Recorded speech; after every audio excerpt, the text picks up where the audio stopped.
What is up, guys? JT Tapias with the Empty Your Bucket Nutrition Plan channel, and today I want to speak with you about something that is quite intimate, something that is quite private to me, but that I've voiced pretty often, just simply because I truly believe that there is a possibility for you to listen to my story and possibly be compelled and move forward and do something different with your life, specifically with the area of weight loss, because I know so many people battle with that. My name is JT Tapias. I'm a professional fitness life coach, and I have spent my last 23 years trying to figure out ways on how to change people's mind about food and how to actually change their relationship with food. And so today we're going to speak about how to transform that relationship. And before we even get into it, I think it's important to point out that we all mitigate emotions with something, right? Some people lean into sports, some people lean into drugs, alcohol, cigarettes, and all we're looking to do is really change our state, right?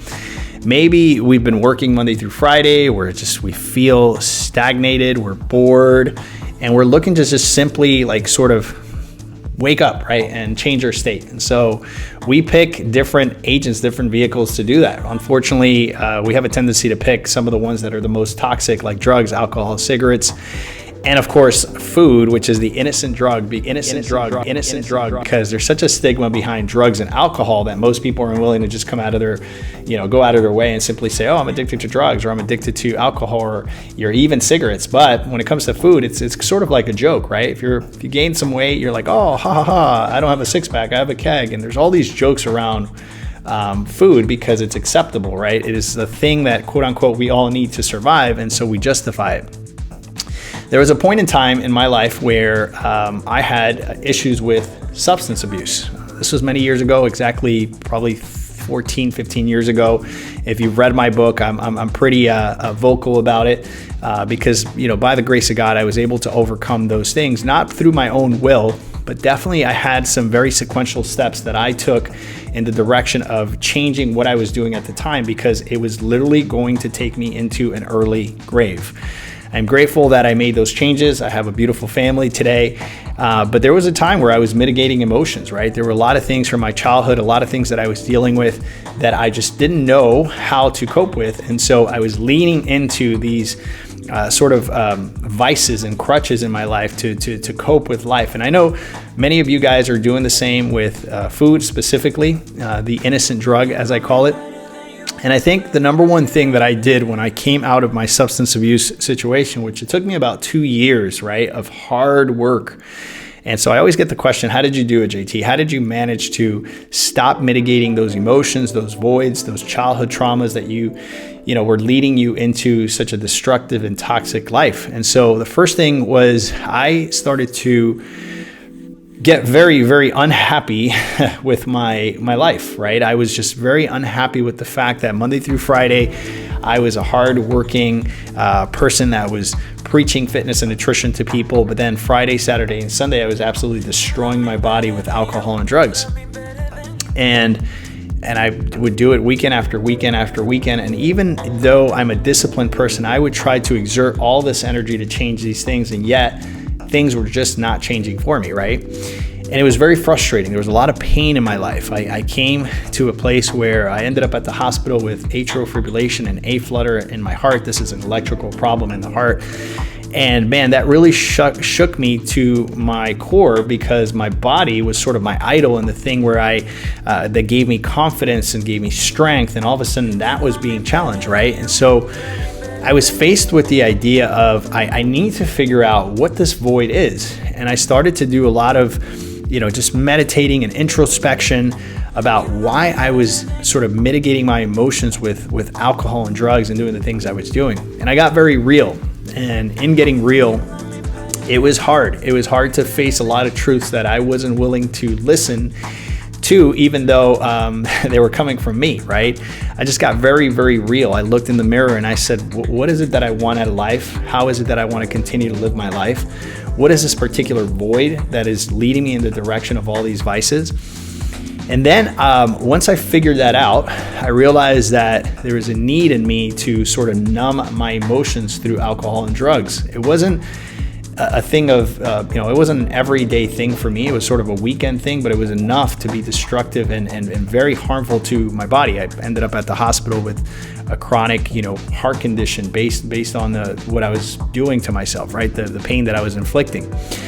So I got very real, and then I started to channel that energy. And particularly, I'm not here to recruit you in any way, shape, or form, but I channeled my energy into the thing that I believed was going to make the difference for me. I became a Christian. I don't believe I chose that path. I believe that path chose me. But I gave myself to that, right? And so Friday, Saturday, Sunday, I'd be at church. I started getting around people that had a different mindset, that wanted to do better in life, that had, these kind of high level, altruistic ideas about life. And I just gave myself to that process, right? And I gave myself to the study of the Word of God, and I got into prayer, and I got into fasting, and I wanted to understand the fundamentals of the Christian faith. And so I started studying that. And as I gave myself into that process, transformation started to happen in me. People started to recognize that something was different, and that was exciting. I'm not gonna lie.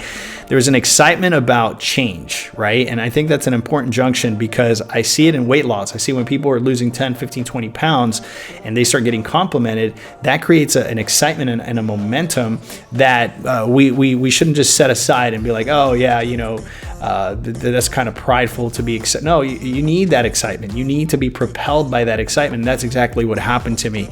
I started to see people that were reaching out and saying, hey, how did you change your life? And I started to become sort of an agent for change, right? People were now coming to me and asking me how I was able to get out of the bottom of the barrel. And that was very exciting, and that kept me moving forward. This entire process, in that sequence that I just explained, where I confronted my void, I channeled my energy, I found excitement through the process, changed my identity. And that's what I'm here to say.